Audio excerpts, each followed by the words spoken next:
घरेलू हिंसा से महिलाओं का संरक्षण।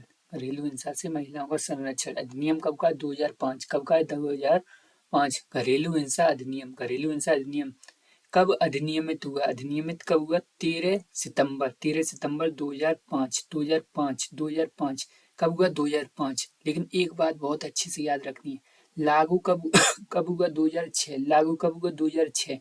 लेकिन 26 सितंबर के बाद एक, यानी कम से कम कितने हो गए? 12 और एक 13 महीने बाद। कितने महीने बाद? 13 महीने बाद। घरेलू हिंसा कितने? 13 महीने बाद लागू हुआ।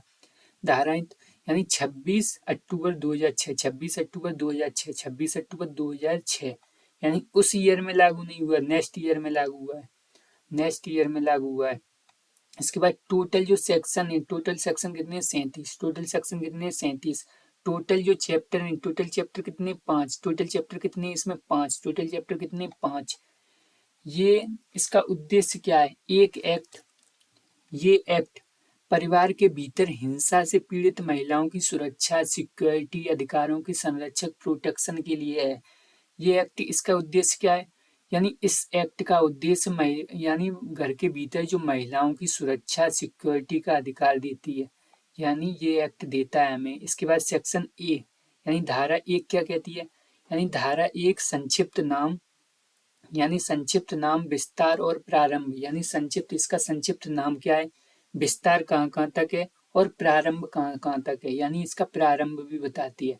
यानी संक्षिप्त नाम, विस्तार और प्रारंभ, यानी संपूर्ण भारत में कहाँ पर ये लागू हुआ? संपूर्ण भारत में। 2019 से पहले कहाँ था? यानी जब ये लागू हुआ था तब, तब जम्मू कश्मीर को, पहले ये जम्मू कश्मीर को छोड़कर संपूर्ण भारत में था, लेकिन ये जम्मू कश्मीर को विशेष राज्य का दर्जा था तब 2019 में, लेकिन अब विशेष राज्य का दर्जा जैसे ही हटा दिया गया, उसके बाद क्या हो गया? संपूर्ण भारत में लागू हो गया। ऐसे ही सेक्शन 2 भाषाएं, सेक्शन 2 किसके बारे में बताती? भाषाएं, परिभाषाएं, किसके बारे में? परिभाषाएं, यानी परिभाषाएं। अब सेक्शन 2 की जो ए भाषा है, दो की जो सेक्शन 2 यानी धारा 2 है, उसकी एक है ए, धारा 2 की जो ए है वो किसके बारे में बताती है? एग्रीव्ड पर्सन, एग्रीव्ड पर्सन मतलब पीड़ित व्यक्ति, पीड़ित व्यक्ति के बारे में। किसके बारे में? पीड़ित यानी व्यथित व्यक्ति। किसके बारे में? व्यथित, यानी जो पीड़ित व्यक्ति है। अब पीड़ित व्यक्ति क्या होता है? जो प्रत्यार्थी के साथ, यानी जो प्रत्यार्थी कौन होता है? जालिम, यानी जिसने अपराध किया है, यानी जिसके खिलाफ मुकदमा डाला गया है, यानी जो जालिम है, यानी जालिम के साथ जो भी घरेलू नातेदार में है, यानी अभी है या रह चुका हो, यानी पहले था उसको भी, ठीक है, यानी एक्यूज उसको माना जाएगा, है या जिसका, ठीक है, इल्जाम, आरोप है कि प्रत्यार्थी जालिम ने उसके साथ, यानी जो प्रत्यार्थी यानी जालिम ने उसके साथ क्या किया? हिंसा किया है। तो टू ए में किसकी? पीड़ित यानी व्यथित व्यक्ति की परिभाषा, जो व्यथित, व्यथा अपनी कहेगा, पीड़ित तो अपनी व्यथा कहेगा, व्यथा मतलब दुख, व्यथा मतलब दुख, दुख कौन कहेगा? पीड़ित। प्रत्यार्थी यानी इसमें ठीक है, प्रति आया, प्रति मतलब अपोजिट, किसी के प्रति, जैसे अनुकूल, प्रतिकूल होता है तो क्या होता है? प्रति मतलब विपक्षी हो गया इसमें जालिम। टू क्यू को कैसे याद करेंगे? प्रत्यार्थी यानी रेस्पोरेंट, यानी टू क्यू किसके बारे में बता रहा है? रेस्पोरेंट जालिम की परिभाषा, किसकी परिभाषा बता रहा है? जालिम, यानी वयस्क पुरुष। किसके बारे में? वयस्क पुरुष, यानी एडल्ट मेल, जो व्यथित व्यक्ति के साथ घरेलू नातेदारी में रहा हो, यानी जालिम कौन है? जो व्यथित यानी जो पीड़ित व्यक्ति के साथ घरेलू नातेदार में, यानी वयस्क पुरुष, ठीक है। और जिस पर हिंसा का आरोप लगा है, जिस पे हिंसा करने का आरोप लगा है, वो कौन है? प्रत्यार्थी है, जालिम और प्रत्यार्थी। टू क्यू, तूने क्यों किया ये हिंसा, क्यों किया? किसके साथ? ए के साथ तूने क्यों किया, ऐसे कहते क्यों किया, तो क्यों किया, ऐसे याद कर लेंगे। इसके बाद टू एफ क्या है? एफ मतलब घरेलू नातेदारी, यानी घरेलू नातेदारी के बारे में बता रहा है। एफ किसके बारे में? घरेलू नातेदारी, दो लोगों के बीच ऐसी रिलेशनशिप, नातेदारी जो साक्षी गृहस्थी में है या रहे हैं या उनके बीच निम्नलिखित संबंध है रहे हैं। कौन कौन से संबंध? विवाह का संबंध, रक्त संबंध, या दत्तक पुत्र या पुत्री, यानी आपने एडॉप्ट किया या पुत्र या पुत्री को एडॉप्ट किया है। एक ही घर में रहना, यानी कहीं ना कहीं साझे गृहस्थी का मतलब है एक ही घर में आप रहे हो, यानी 2F। 2F क्या होता है? घरेलू नातेदारी, घरेलू नातेदारी। F, ठीक है, F माने फैमिली, फैमिली तो घरेलू नातेदारी, नातेदारी क्या होती है? फैमिली रिलेशनशिप, ठीक है। कहीं ना कहीं आपके साथ कैसी हो? डोमेस्टिक फैमिली रिलेशनशिप रहे हो, डोमेस्टिक डोमेस्टिक रिलेशनशिप रहे हो, तो F मतलब फैमिली, तो ऐसे याद कर लेंगे। V फॉर बालक, V फॉर बालक, तो 2B में क्या बताया? चाइल्ड, चाइल्ड क्या है? 18 साल से कम। ई में क्या बताया गया है? घरेलू घरेलू घटना रिपोर्ट, यानी घरेलू घटना रिपोर्ट, यानी घरेलू घटना रिपोर्ट क्या होती है उसके बारे में बताया। ऐसी रिपोर्ट जो व्यथित व्यक्ति की अपील पर कानून, यानी जो व्यथित व्यक्ति की अपील पर कानून रूप में तैयार की गई हो, यानी घरेलू घटना रिपोर्ट क्या है? यानी व्यथित व्यक्ति ने जो भी कही हो उसके उस पे अपील पर जो भी तैयार हुई हो, यानी कानूनी रूप से जो तैयार की गई है जो रिपोर्ट, उसको क्या कहेंगे? घरेलू घटना रिपोर्ट। यानी घरेलू घटना में क्या क्या रिपोर्ट है? रिपोर्ट, यानी धनती धनी धनी अंतोष, यानी के में 2K में 2K, यानी धारा 2K 2K 2K 2K में क्या है? धनी अंतोष, यानी मॉनेटरी रिलीफ। मॉनेटरी रिलीफ क्या है?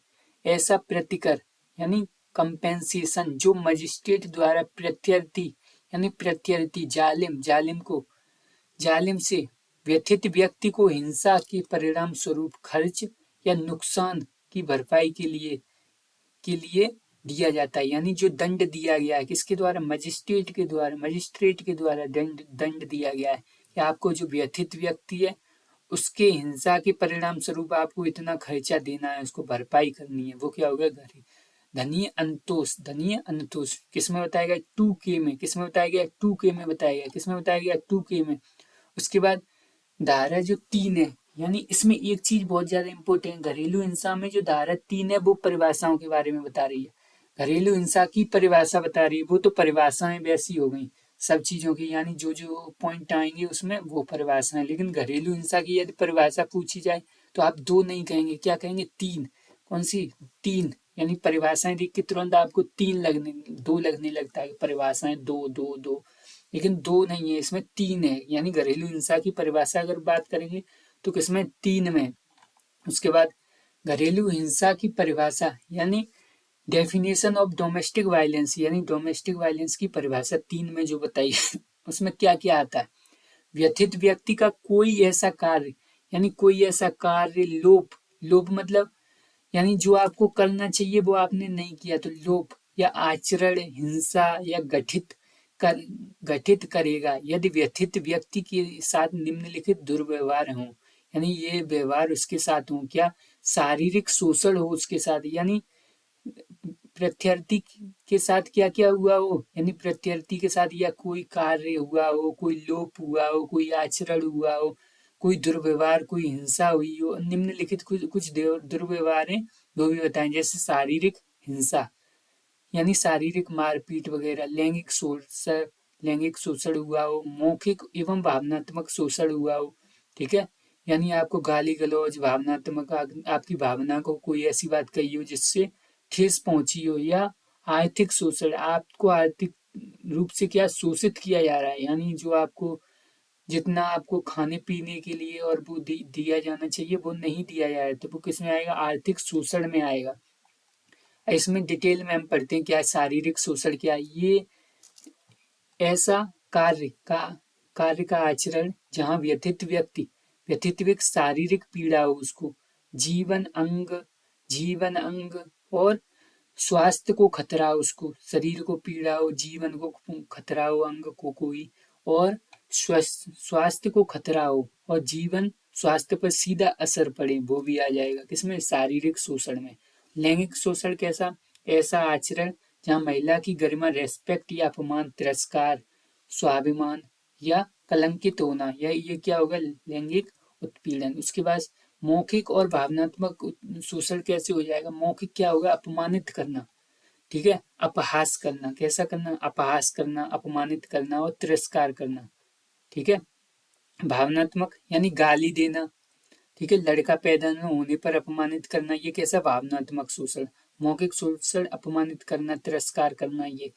और शारीरिक पीड़ा पहुंचाने की लगातार धमकी, यानी शारीरिक पीड़ा के मैं ये कर दूंगा वो कर दूंगा, ये क्या है, भावनात्मक शोषण है। आर्थिक शोषण क्या है, व्यथित व्यक्ति को जरूरत के सामान के लिए आवश्यक धन से वंचित रखना, यानी जो जरूरत के सामान है जो देने चाहिए वो नहीं दे रहा है, यानी लोभ कर रहा है कहीं ना कहीं। यानी जितने पैसे की जरूरत है, अब ये नहीं कि आपको आपकी स्थिति नहीं हो, आप मांग रहे हैं एकदम सोने की डायमंड की चेन, तो ऐसा नहीं। यानी जितनी जरूरत, जितनी आम जीवन को यापन करने के लिए जरूरत है, खाने पीने की चीजें और ये, ठीक है, उस हिसाब से। यानी व्यथित व्यक्ति को जरूरत पड़ने के लिए आवश्यक धन से वंचित रखना, यानी जितनी जरूरत है खाने पीने के लिए वो चीजें। अब इसके बाद चार में क्या बताया, संरक्षण अधिकारी को जानकारी दिए जाना और जानकारी देने वाले व्यक्ति के यानी व्यक्ति जो पड़ोसी के दायित्व की मनाही, यानी उसका कोई दायित्व नहीं है ये, यानी उसके दायित्व की मनाही। यानी अब कोई घरेलू हिंसा के बारे में सूचित कराया, कोई पड़ोसी वगैरह घरेलू हिंसा हो रहा है, मारपीट हो रही है, सूचित कराया, तो उसको ऐसे बताएगा कि आपका और कोई दायित्व नहीं है। ऐसा नहीं लगे कि फिर कोई शिकायत करना ही बंद कर दे, बताना ही बंद कर दे कि हमने अब इसमें उसमें फंस गए, अब नहीं करेंगे किसी की, ये इसमें फंस जाते हैं, ये वो है, हमें और वो लग गया दंड कि इसको रखना पड़ रहा है घर में, ये है वो, ऐसे करके। तो इसलिए क्या है, उसका कोई दायित्व नहीं है पड़ोसी का। कोई व्यक्ति जिसका विश्वास है कि घरेलू हिंसा हो चुका है, हो रही है या होने की संभावना है, तो रिलेटेड यानी प्रोटेक्शन ऑफिसर से इसकी जानकारी शेयर कर सकता है, यानी शेयर कर सकता है। लेकिन इम्पोर्टेंट पॉइंट ये आया भी है, यानी पड़ोसी या कोई व्यक्ति डोमेस्टिक वायलेंस की सूचना देता है तो उसका कोई रेस्पॉन्सिबिलिटी, दायित्व नहीं बनता, यानी उसका कोई रखने का दायित्व नहीं बनता, खाना पीना खिलाने का दायित्व नहीं बनता है। ऐसा इसलिए किया गया कि कहीं ना कहीं समाज में लोग ऐसा सोचते हैं कि कहीं हम बताने जाएंगे, कहीं हम सूचित करेंगे, जैसे एक्सीडेंट, रोड एक्सीडेंट पे रोड एक्सीडेंट हो जाते हैं तो लोग, यानी जो डला हुआ है उसको ले इसलिए नहीं जाता कहीं हम पे ही उल्टा नहीं केस लग जाए ये वो। तो ऐसे इसमें कहीं हम पे पूरा ये उसकी रेस्पॉन्सिबिलिटी नहीं दे दी जाए कि आप ही अपने घर पे रखो, इसलिए तो इसमें सीधा मनाही लिख दी है कि उसकी कोई रेस्पॉन्सिबिलिटी, कोई दायित्व नहीं, केवल सूचना दे दी, बस खत्म आपकी। अब इसमें जो 5 है, यानी ये किसमें बताया, धारा 4 में बताया कोई रेस्पॉन्सिबिलिटी नहीं होगी। धारा 3 में क्या, घरेलू हिंसा की परिभाषा बताई गई, क्या क्या घरेलू हिंसा है। अब जो धारा 5 है, धारा 5 में क्या बताया गया, पुलिस अधिकारी हैं, सेवा प्रदाताओं यानी सर्विस प्रोवाइडर और मजिस्ट्रेट के कर्तव्य, यानी पुलिस अधिकारी, सेवा प्रदाताओं और मजिस्ट्रेट के क्या क्या कर्तव्य हैं, यानी क्या क्या उनके कर्तव्य किसमें बताया गया, 5 में बताया गया। जब पीओ पीओ या एसपी या मजिस्ट्रेट को घरेलू हिंसा की शिकायत या रिपोर्ट प्राप्त हो, यानी जब पुलिस ऑफिसर या एसपी यानी सर्विस प्रदाता, ठीक है, सर्विस प्रोवाइडर या मजिस्ट्रेट को घरेलू हिंसा की शिकायत की जैसी रिपोर्ट प्राप्त होगी तो ये सभी उपस्थित होकर किसके पास, यानी पीड़ित के पास निम्नलिखित जानकारी देंगे। यानी पीड़ित को क्या क्या जानकारी देंगे, संरक्षण देंगे, ठीक है, और धनीय राहत देंगे, यानी धनीय राहत भी दे सकते हैं, अभिरक्षा भी उसकी करेंगे, और निवास और प्रतिकर आदेश या अन्य किसी प्रकार की राहत प्राप्त करने के लिए आवेदन, ठीक है, अप्लाई करने का अधिकार। यानी यदि उसके पास, तो क्या करेंगे, अप्लाई भी करेंगे, आवेदन उसका पूरा अप्लाई भी करेंगे राहत प्रदान करने के लिए कि उसकी, यानी सर्विस प्रोवाइडर है के द्वारा दी गई जानकारी, ठीक है, दी जाने वाली सेवाएं, यानी इसमें दी जाने वाली क्या क्या सेवाएं, प्रोटेक्शन ऑफिसर यानी संरक्षण अधिकारी के द्वारा दी जाने वाली सेवाएं, और क्या मिलेगा, निःशुल्क विधिक सहायता, यानी फ्री में वकील भी दिया जाएगा इनकी इंफॉर्मेशन पे, क्या दिया जाएगा, फ्री में वकील। इसके बाद धारा 6 में क्या है, आश्रय गृह की कर्तव्य, आश्रय गृह के यानी ड्यूटी ऑफ शेल्टर होम, यदि व्यथित व्यक्ति या उसकी तरफ से संरक्षण ऑफिसर या सेवा प्रदाता के द्वारा किसी आश्रय गृह के इंचार्ज से यानी आश्रय उपलब्ध कराने को कहा जाता है, तो वह यदि मान ली पीड़ित व्यक्ति है, पीड़ित व्यक्ति संरक्षक ऑफिसर या सेवा प्रदाता से आश्रय यानी शेल्टर के लिए कहता है, रहने को ठहरने को कहता है, तो उसका ये कर्तव्य है यानी उपलब्ध कराएगा उसको। ठीक है, कौन? सर्विस प्रोवाइडर या संरक्षक अधिकारी, उसको प्रोवाइड करना पड़ेगा। किसमें? 6 में। उसके बाद 8 संरक्षण अधिकारी की नियुक्ति। संरक्षण जो अधिकारी प्रोटेक्शन ऑफिसर है उसकी नियुक्ति कौन करता है? संरक्षण अधिकारी की नियुक्ति कौन करेगा? राज्य सरकार करेगा। यानी कितने करेगा? जितने चाहे उतने करेगा। ऐसे उसमें दहेज प्रतिषेध अधिनियम में कौन करता था नियुक्ति? ठीक है, डीपीओ। ठीक है, दहेज प्रतिषेध अधिकारी की, ठीक है, कौन करता था? राज्य सरकार। नियुक्ति कितनी करता था? जितनी चाहे उतनी। ऐसे ही इसमें संरक्षण, इसमें क्या है, संरक्षण अधिकारी है वो, उसकी भी राज्य सरकार, और जितनी चाहे उतनी। और इसमें क्या, यथासंभव हो सके, जैसे उसमें 5 होते थे, 2 कम से कम महिलाएं होनी चाहिए। यानी इसमें क्या, यथासंभव जितनी, यानी ज्यादातर क्यों नहीं, महिलाएं होनी चाहिए इसमें। कौन? महिला। क्यों? महिला की तो बात समझ पाएगी इसलिए। और धारा 9 क्या, संरक्षण अधिकारी के कर्तव्य और कार्य। संरक्षण अधिकारी के कर्तव्य यानी क्या क्या संरक्षण अधिकारी के कर्तव्य हैं और कार्य क्या क्या है। मजिस्ट्रेट को उनको कार्य की निर्वहन में सहायता देगा। यानी कि संरक्षण अधिकारी क्या देगा? मजिस्ट्रेट को उनके कार्य करने में सहायता करेगा। कौन? संरक्षण अधिकारी। और मजिस्ट्रेट को घरेलू हिंसा की शिकायत पर घरेलू घटना रिपोर्ट देगा। यानी मजिस्ट्रेट को क्या देगा? घरेलू हिंसा की शिकायत पर घरेलू रिपोर्ट सौंपेगा। घरेलू रिपोर्ट कौन सौंपेगा? मजिस्ट्रेट को। कौन सौंपेगा? संरक्षण अधिकारी। और उनके कार्य निर्वहन करेगा, कार्य में सहायता कौन करेगा? संरक्षण अधिकारी। पीड़ित या व्यथित की चोट लगने पर मेडिकल कौन कराएगा? मेडिकल कराकर मजिस्ट्रेट को रिपोर्ट कौन देगा? संरक्षण अधिकारी। कौन कराएगा? संरक्षण अधिकारी। पीड़ित को निःशुल्क विधिक सहायता दिलाएगा, यानी फ्री में सरकारी वकील कौन दिलाएगा? संरक्षण अधिकारी।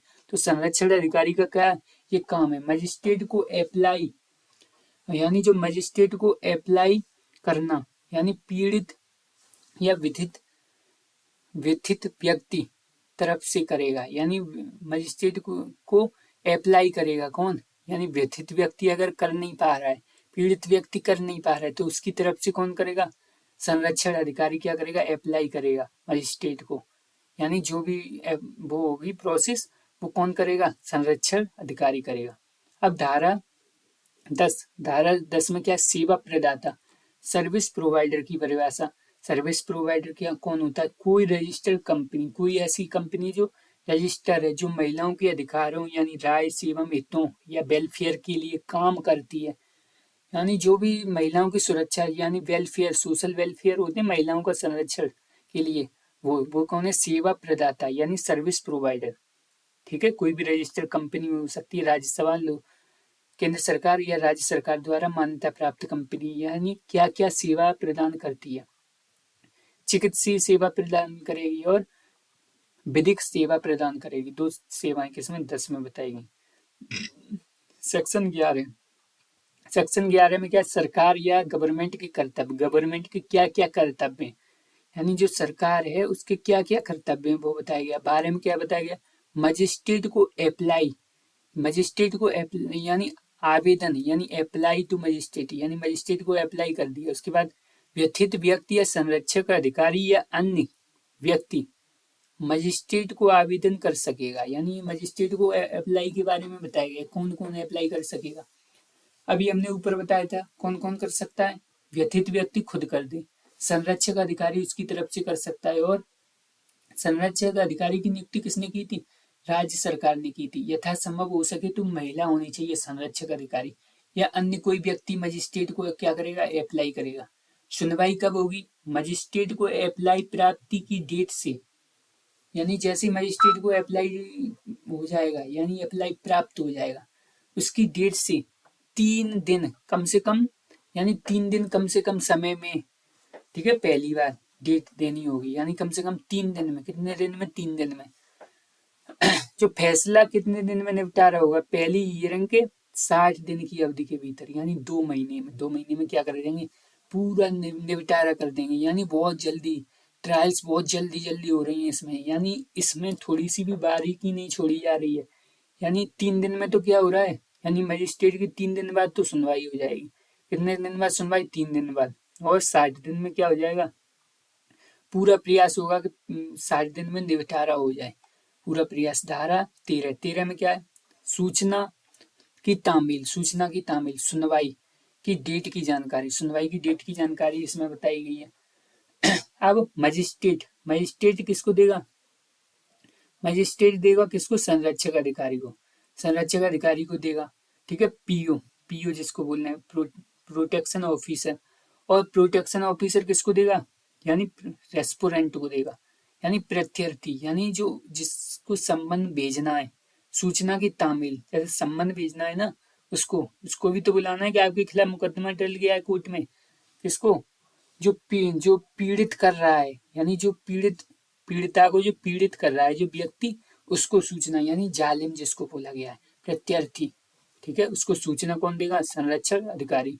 उसके बाद पीओ, यह जानकारी 2 दिन के भीतर जालिम को देगा। कितने दिन के भीतर? 2 दिन के भीतर जालिम को देनी पड़ेगी ये सूचना कि आपके खिलाफ मुकदमा टल गया है, आप पीड़ित कर रहे हैं, आप घरेलू हिंसा कर रहे हैं, ये वो, ठीक है। उसकी जानकारी उसको कौन देगा? संरक्षण अधिकारी। कितने दिन में? 2 दिन में। उसके बाद सेक्शन 16 कार्रवाइयां। अब जो कार्रवाइयों का बंद कमरे में किया जाना, यानी 16 में क्या बता रहे? कार्रवाई कहाँ होगी? बंद कमरे में होंगी।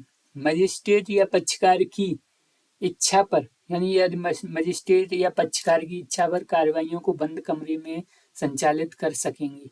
यानी मजिस्ट्रेट या पक्षकार है, ठीक है, वो अगर चाहेगा तो क्या हो सकती है? कार्रवाई बंद कमरे में भी हो सकती है। और सेक्शन 18 धारा 18, धारा 18 में क्या बता रहे हैं? संरक्षण अधिकारी, संरक्षण आदेश, यानी संरक्षण आदेश क्या होगा? मजिस्ट्रेट सुनवाई के बाद व्यथित व्यक्ति के, यानी जो मजिस्ट्रेट है वो सुनवाई के बाद क्या होगा? मजिस्ट्रेट सुनवाई के बाद व्यथित व्यक्ति के संरक्षण आदेश जारी कर प्रत्यार्थी को ये काम करने से मना करेगा। यानी मजिस्ट्रेट सुनवाई के बाद व्यथित, यानी व्यथित के संरक्षण के लिए प्रत्यार्थी को ये काम करने से मना की जाएगी कि आपको ये नहीं, यानी सुनवाई हो रही है बंद कमरे में, मान लीजिए हो गई, ठीक है, या मजिस्ट्रेट की या पक्षकार की, जो भी चाहेगा उसके हिसाब से हो जाएगी। अगर बंद कमरे में हो गई या सुनवाई हो गई, जैसे भी हुई, बंद कमरे में या खुले कमरे में, जैसे भी हो गई, लेकिन उसको कुछ आदेश दिए जाएंगे। किसको? प्रत्यार्थी को। क्या आदेश दिए जाएंगे? घरेलू हिंसा के कार्य नहीं करेंगे। आप क्या नहीं करेंगे? ये अपील की जाएगी कि आप घरेलू हिंसा के कार्य नहीं करेंगे, तो वो कहेगा नहीं साहब मैं नहीं करूंगा, अब नहीं करूंगा साहब। क्या कहेगा? मैं नहीं करूंगा। घरेलू हिंसा के लिए कार्य, घरेलू हिंसा के कार्य करने में सहायता या दुष्प्रेरक। अब कुछ लोग ऐसे होंगे, यानी एक ने तो घरेलू हिंसा की, लेकिन सास ननद वगैरह होती हैं, वो क्या कहती हैं? वो दुष्प्रेरण और करती, तो वो भी कहेंगी साहब मैं नहीं करूंगी, मैं नहीं करूंगी साहब, तो उनको भी खींच लिया जाएगा। यानी दुष्प्रेरण, दुष्प्रेरण नहीं करेंगे, ये भी कह दिया जा सकता है। या पीड़ित व्यक्ति, ठीक है, कार्यस्थल पर प्रवेश नहीं करेंगे, यानी जो पीड़ित व्यक्ति जहाँ रह रहा है, जहाँ कार्य करने जा रहे हैं, आप उसको परेशान नहीं करेंगे, ठीक है। आप पीड़ित व्यक्ति को रास्ते में रोकेगा, अब की बार ये सुनवाई हुई तो ये कर देंगे वो, तो ऐसे नहीं करना है। बच्चे के मामले में अगर उसके स्कूल में प्रवेश नहीं करेंगे, बच्चा किसके साथ रह रहा है? व्यथित व्यक्ति के साथ रह रहा है, ठीक है, व्यथित व्यक्ति के साथ रह रहे हैं, आप स्कूल में बच्चे को जाके परेशान कर रहे हैं, तो ऐसा भी नहीं करेंगे। व्यक्ति जहां बार बार जाता है वहां नहीं जाएंगे। व्यक्ति जहां बार बार जाता है, आप बार बार वहीं जाते हैं, जानकारी ले रहे हैं कहाँ जा रहा है, कहाँ आ रहा है, यानी उसका पीछा वगैरह नहीं करेंगे। पीड़ित व्यक्ति के किसी भी तरह से कांटेक्ट करने की कोशिश नहीं करेंगे, यानी कोई भी कांटेक्ट करने की कोशिश नहीं करेंगे, या आप उनकी सहेली वगैरह से घुमा फिर की बात करना चाहते हैं कि अब नहीं होगा ये, घर पे आ जाओ ये, तो बात कांटेक्ट करने की कोशिश नहीं करेंगे। उसके बाद धारा धारा 19, धारा 19 में क्या बताया गया, निवास आदेश। निवास आदेश इसमें मजिस्ट्रेट साहब यानी प्रत्यर्थी को व्यथित व्यक्ति के निवास पर जाने से रोकेंगे। यानी इसमें क्या है, नो, ठीक है। यानी आपको क्या करना है, यानी जो प्रत्यर्थी है उसको, यानी जो जालिम है उसको व्यथित व्यक्ति के निवास स्थान पर जाने से रोकेंगे। प्रत्यर्थी को पीड़ित के घर पर जाने से रोका जाएगा, ठीक है, इसमें 19 में। उसके बाद 20 में क्या, धनी अंतोष। धनी अंतोष, धनी अंतोष मॉनेटरी रिलीफ।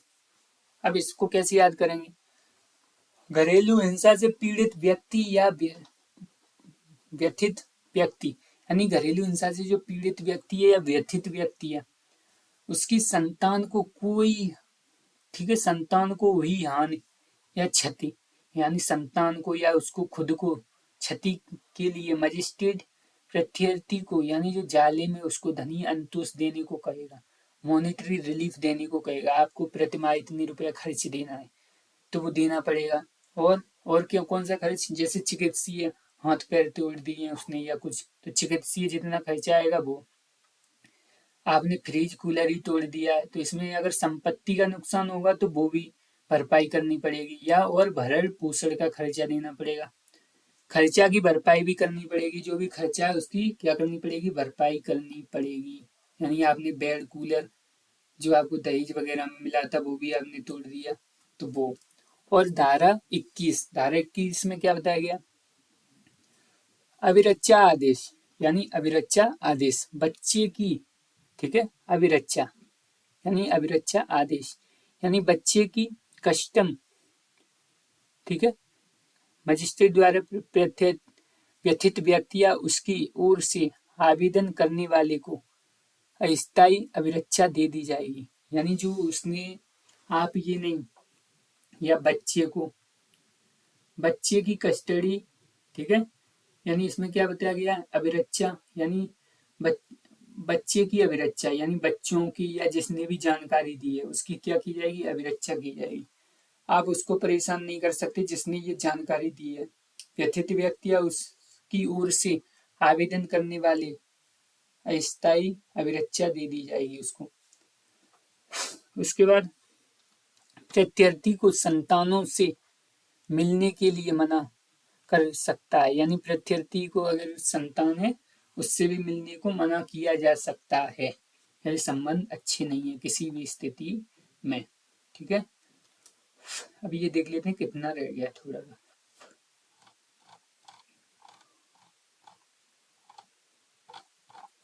ठीक है, 2 पेज रह गया, पढ़ ही लेते हैं पूरा। ये हो गया। उसके बाद सेक्शन सेक्शन 22, सेक्शन 22 में क्या है, प्रतिकर हर्जा। प्रतिकर हर्जा आदेश क्या है, प्रतिकर हर्जा आदेश शोषण के विरुद्ध, यानी शोषण के विरुद्ध जितना भी हर्जा, यानी मजिस्ट्रेट प्रत्यर्थी को प्रतिकर आदेश दे सकता है जिसमें उसे निम्नलिखित चीजों के लिए हर्जाना भरेगा। यानी कौन कौन सी चीज के लिए हर्जाना बढ़ेगा, मानसिक यातना, यानी उस आपने मानसिक यातना है उसके लिए आपको हर्जाना भरना पड़ सकता है इसको प्रत्यर्थी को। और भावनात्मक कष्ट, जो भी आपने भावनात्मक कष्ट दिए, नुकसान किया है जो भी, उसके लिए आपको क्या हर्जाना भरना पड़ सकता है। कंपेंसेशन और धनी अनुतोष अलग है, दोनों चीजें अलग हैं। कंपेंसेशन, ठीक है, मानसिक यातना और इस तरीके की यातना दी। 23 में क्या है, आंतरिक और एक पक्षीय आदेश के लिए आदेश देने की शक्ति कोर्ट के पास है। यानी आंतरिक या एक पक्षी कोई आदेश सुना दिया मजिस्ट्रेट ने तो ये शक्ति भी कोर्ट के पास है। किसके पास है, कोर्ट के पास। आदेश है वो एक पक्षीय भी हो सकता है पूरा पूरा, यहाँ पे कोई नहीं, दोनों पक्षीय आदेश होना जरूरी नहीं है। और धारा 27, धारा 27 में क्या है, अधिकारिता। अधिकारिता यानी जुडिक्शन, जुडिक्शन यानी सुनवाई कौन करेगा, घरेलू हिंसा के मामले में सुनवाई कौन करेगा। तो जैसे दहेज प्रतिषेध अधिनियम 1961 था, उसी तरीके से महानगर में कौन करेगा, महानगर मजिस्ट्रेट। मेट्रोपॉलिटन सिटी में, मेट्रोपॉलिटन सिटी में कौन करेगा, मेट्रोपॉलिटन मजिस्ट्रेट। और अन्य जगह पे कौन करेगा, judicial magistrate first class, judicial magistrate first class. इस एक्ट के अंतर्गत दिए गए आदेश, यानी जो भी ये एक्ट है इसके अंदर जो भी आदेश दिए गए वो संपूर्ण भारत में लागू होंगे। कहाँ होंगे, संपूर्ण भारत में लागू होंगे। अब जो धारा 29 है उसमें क्या बताया गया, अपील, अपील बताया गया। मजिस्ट्रेट के फैसले आदेश के बाद यदि पीड़ित या प्रत्यर्थी को आपत्ति है, यानी जो भी मजिस्ट्रेट ने आदेश दिए, ऑर्डर दिए, उसके बाद भी क्या है, आपत्ति है, किसको, पीड़ित को या व्यथित को, यानी पीड़ित और पीड़ित, यदि पीड़ित या प्रत्यार्थी को आपत्ति है तो अपील कर सकेगा। यानी पीड़ित को या आपत्ति है या प्रत्यार्थी, ठीक है, प्रत्यार्थी यानी जो जिसके खिलाफ जो कानून, जिसके खिलाफ मुकदमा लगा है उसको भी आपत्ति हो सकती है या किसी को भी, तो अपील कर सकेगा। कहाँ अपील, तो आदेश के 30 दिन के भीतर, कितने दिन के भीतर, 30 दिन के भीतर अपील हो सकती है। कहाँ हो सकती है, सत्र न्यायालय, सेशन कोर्ट में हो सकेगी। कहाँ हो सकेगी, सेशन कोर्ट में हो सकेगी। और धारा 30 के अनुसार क्या बताएगा, संरक्षण अधिकारी, सेवा प्रदाता, पब्लिक सर्वेंट, लोक सेवक होते हैं। कौन होते हैं, लोक सेवक। कौन होते हैं, लोक सेवक होते हैं, ठीक है। उसके बाद धारा 31, धारा 31 में क्या बताया गया, प्रत्यर्थी द्वारा संरक्षण आदेश की यानी प्रत्यर्थी ने क्या कर दिया, संरक्षण आदेश को भंग या तोड़ने के लिए, यानी तोड़ने के लिए पेनल्टी, पेनल्टी क्या, यानी दंड दिया जा सकता है। यदि रेस्पोनेंट आदेश या ऑर्डर नहीं मानता है, तो अगर नहीं मानता है आदेश फिर तोड़ दिया, यानी पहले तो कह दिया अब मारपीट नहीं होगी साहब, ये नहीं होगा वो नहीं, लेकिन फिर बाद में तोड़ देता है आदेश, तो क्या होगा, जेल हो जाएगी। कितने साल की, 1 साल की जेल। और फाइन कितना, 20,000, 20,000 फाइन और दोनों भी देने पड़ सकते हैं। धारा 32 में क्या बताया गया, इस एक्ट के अंतर्गत अपराध कैसा है, संज्ञेय अपराध है। कैसा अपराध है, संज्ञेय। और गैर जमानती अपराध है। कैसा अपराध है, गैर जमानती, इसमें जमानत नहीं मिलेगी, ठीक है, यानी 32 में क्या, जमानत नहीं मिलेगी। और 33 में क्या बताया गया, संरक्षण अधिकारी, जो संरक्षण अधिकारी के द्वारा अपना काम या कर्तव्य का, ठीक है, वहन या निभाना और न करने का दंड, यानी संरक्षण अधिकारी के द्वारा अपना काम या कर्तव्य न करने पर उसको भी दंडित किया जा सकता है। संरक्षण अधिकारी के द्वारा अपना काम या कर्तव्य का वहन या निभाना या न करने का दंड, यानी कौन, कितना दंड दिया जा सकता है, 1 साल, ठीक है। उसमें कितना था, 1 साल और 20,000, इसमें कितना है, 1 साल 20,000, दोनों भी, ठीक है। संरक्षण अधिकारी को भी कार्य राज्य सरकार की अनुमति के बाद ही करेगा। संरक्षण अधिकारी वो कोई कार्य है वो राज्य सरकार की अनुमति, क्यों, राज्य सरकार ने तो चुना है उसको, किसको, संरक्षण अधिकारी को। उसके बाद केंद्र सरकार को नियम बनाने की शक्ति, केंद्र सरकार क्या कर सकती है, नियम बना सकती है। इस एक्ट के संबंध में कोई नियम बनाने की शक्ति सेंट्रल गवर्नमेंट के पास, ठीक है, कोई नियम बनाने की शक्ति सेंट्रल गवर्नमेंट के पास है, ठीक है। यदि इस एक्ट के संबंध में सेंट्रल गवर्नमेंट कई नियम बनाती है तो उसे यह नियम 30 दिन के भीतर संसद के दोनों सदनों के सामने रखना पड़ेगा। यानी 30 दिन के भीतर क्या करना पड़ेगा, संसद के दोनों सदनों के सामने रखना पड़ेगा, ये भी याद रखना है, ठीक है। इसके बाद ये खत्म हो गया, इसके बाद इसके क्वेश्चन करेंगे नेक्स्ट वीडियो में।